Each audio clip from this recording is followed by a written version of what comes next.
तो दोस्तों इस वीडियो में मैं बोलने वाला हूँ कि अगर आप कनाडा आ रहे हो और अगर आप गाड़ी लेने वाले हो तो उसका जो इंश्योरेंस होगा, इंश्योरेंस के प्राइस को आप कैसे कम कर सकते हो। तो दोस्तों कैसे आप लोग, मेरा नाम सोमन, फिर से एक नया वीडियो लेके आ गया हूँ मैं आज आप लोगों को बोलने वाला हूँ कि अगर आप इंडिया से आ रहे हो और या किसी भी कंट्री से अगर आप कनाडा फर्स्ट टाइम आ रहे हो और ऑब्वियसली अगर आपका प्लान है कि आप यहाँ पे आके एक गाड़ी लोगे, कार परचेस करोगे। आप अपने देश में क्या होता है कि अपने देश में आप अगर गाड़ी लेते हो तो आपको एनुअल मतलब जो इंश्योरेंस होता है वो आप ईयरली पे करते हो, राइट। साल में एक बार आप पे करते हो और उसका जो प्रीमियम होता है वो डिपेंड करता है गाड़ी का, आपका क्या प्राइस है, you know all those factors.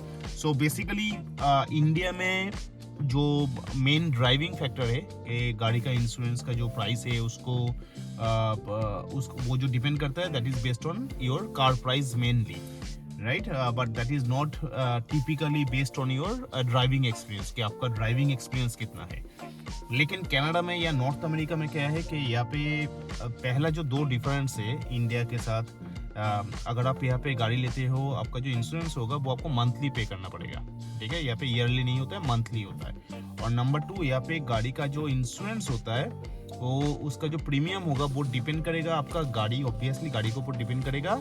लेकिन प्राइमरी जो ड्राइविंग फैक्टर है that is on your driving experience, आप कितने साल से आप ड्राइविंग कर रहे हो, ठीक है। That is one of the main priming driving factor. और उसके साथ और भी है कि अगर मान लो आपका ऑलरेडी यहाँ पे ड्राइविंग एक्सपीरियंस है, एक साल, 2 साल, 3 साल अगर आपका ड्राइविंग एक्सपीरियंस नॉर्थ अमेरिका में हो गया है, देन आपको आपका कोई प्रीवियस एक्सीडेंट है या नहीं है, या आपको कभी पुलिस से टिकट मिला नहीं मिला। टिकट मतलब फाइन, हम लोग इंडिया में जिसको फाइन बोलते हैं यहाँ पे टिकट बोलता है। तो अगर आपको पुलिस टिकट देता है बिकॉज ऑफ ओवर स्पीडिंग और यू नो वेरियस रीजंस आते हैं, right. So whatever it is except parking ticket, अगर आपको पार्किंग टिकट मिलता है then that is not counted in your insurance. But apart from parking ticket अगर कोई भी रीजन से अगर आपको टिकट मिलता है तो आपका इंश्योरेंस जो होता है उसका प्राइस बढ़ जाता है, ठीक है। इसको हमेशा ध्यान में रखिए। तो मेरा जो पॉइंट है कि अगर आप यहाँ पे आ रहे हो तो आपको क्या करना चाहिए जिसके वजह से आपका जो इंश्योरेंस का जो प्राइस है वो कम हो सकता है, राइट। इस वीडियो में मैं उस चीज के ऊपर बोलने वाला हूँ। तो सबसे पहले आपको जो करना है वो है कि आपके पास इंडिया का ड्राइविंग लाइसेंस होना चाहिए। अगर आपने कभी ड्राइव नहीं किया जिंदगी में और अगर आप सोच रहे हो कि आप यहाँ पे आने के बाद ड्राइव करना स्टार्ट करोगे तो आप कुछ नहीं कर सकते हो, आपका इंश्योरेंस प्राइस बहुत ज़्यादा होगा, ठीक है। आपका हो सकता है कि आपका गाड़ी का जो EMI है उससे ज़्यादा आपका मंथली जो इंश्योरेंस होगा वो ज़्यादा होगा, ठीक है। That is true friend. Like I have seen many people, those people are paying maybe $400 or $500 monthly for their car EMI, but at the other side they are paying almost $600 monthly for their car insurance, ठीक है। तो अगर आप पहली बार drive करने वाले हो तो देयर इज नो ट्रिक्स।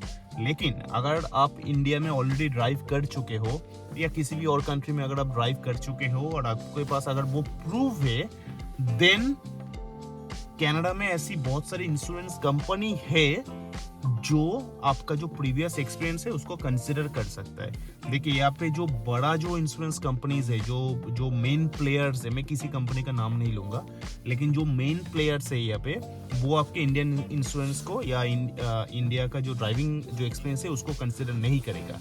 लेकिन जो छोटा छोटा जो कंपनी है या कॉम्पिटिटिव जो कंपनीज है, अगर आप उन कंपनीज के पास जाओगे एंड अगर आप नेगोशिएट करोगे, they will consider your Indian driving experience. ये बहुत सारे लोगों को पता नहीं है दोस्तों। बहुत सारे लोग यहाँ पे आते हैं, आने के बाद अगर लोगों का 2-3 साल का भी अगर एक्सपीरियंस है इंडिया का या जो भी एक्सपीरियंस है वो लोग यहाँ पे नहीं दिखाते हैं, क्योंकि अगेन जो बड़ी कंपनी है वो बड़ी कंपनी आपको बोलेगा कि we don't consider your Indian driving licence और आपका इंडियन ड्राइविंग एक्सपीरियंस। तो उसके वजह से आपका जो प्रीमियम है बहुत काफ़ी आपका हाई हो जाता है। तो कनाडा आने के बाद जब भी आप गाड़ी लेने के सोच रहे हो, गाड़ी के ऊपर तो आपको रिसर्च करना ही है कि आपको कौन सी गाड़ी लेना है, आपका क्या बजट है। लेकिन उससे भी ज़्यादा जो इम्पोर्टेंट टास्क है आपके लिए कि पहले आप गाड़ी का मॉडल चूज कर लो कि कौन सा मॉडल आप ले रहे हो। अगर हो सके उस गाड़ी का जो VIN नंबर होता है, राइट, व्हीकल आइडेंटिफिकेशन नंबर, वो नंबर आप ले लो। वो नंबर लेके जितना भी आपको यहाँ पे इंश्योरेंस कंपनीज है, राइट, आप गूगल में जाओ, जाके सर्च करो car insurance, right, car insurance in Canada. तो जितना भी इंश्योरेंस कंपनी है, आप सभी इंश्योरेंस कंपनी को वेबसाइट में जाओ, जाके आप ऑनलाइन में कोट्स लो, ठीक है। ऑनलाइन में कोर्स लो मतलब ऑनलाइन में आप जस्ट इन लोगों के जो भी क्वेश्चनरीज है आप उसको फिल करो, आप गाड़ी का विन नंबर दो। अगर आपको गाड़ी का विन नंबर नहीं पता है, आप गाड़ी का make and model and year आप दो, देके आपको जो ऑनलाइन कोटेशन मिलेगा उसमें आप अपना फोन नंबर और ईमेल आईडी दीजिए। ये जो इंश्योरेंस कंपनी है 1-2 दिन के अंदर आपसे कांटेक्ट करेगा।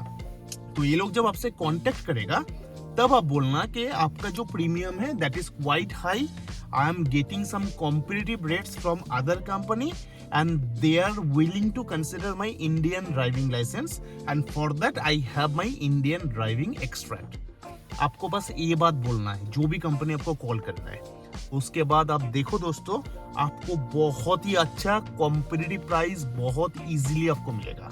मैंने खुद ये किया, मेरा बहुत कम इंश्योरेंस मैं पे करता हूँ और मेरे काफ़ी सारे दोस्त है जिन लोगों को मैं जानता हूँ, जिन लोगों को मैंने ऐसा बोला और उन लोगों ने ऐसा करने के बाद उन लोगों को भी काफ़ी कम हुआ। इनफैक्ट एक बंदे को मैं जानता हूँ जिसका मंथली इंश्योरेंस बड़ी कंपनी से ऑलमोस्ट $700 होने वाला था, उसका आज के दिन में मंथली इंश्योरेंस है $280। और उस बंदे का ना कोई कैनेडियन ड्राइविंग एक्सपीरियंस है, ना कोई यूएस का ड्राइविंग एक्सपीरियंस है, उस बंदे का बस इंडियन ड्राइविंग एक्सपीरियंस है फ्रेंड। तो ये बहुत सारे लोगों को पता नहीं है, तो इसलिए मैंने सोचा ये इन्फॉर्मेशन मैं आप लोगों से शेयर करूं।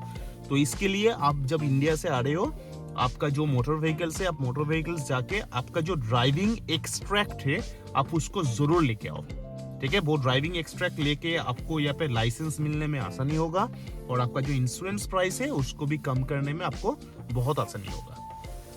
So that is for today, like ये इन्फॉर्मेशन मुझे आप लोगों के साथ शेयर करना था। अगर इसके ऊपर अगर आप लोगों को कुछ क्वेश्चंस है, आप लोग मुझे क्वेश्चंस कर सकते हो। और अगर ऐसा छोटा छोटा वीडियो अगर आप लोगों को अच्छे लगते हैं, please do subscribe my channel and please like my video. Thank you.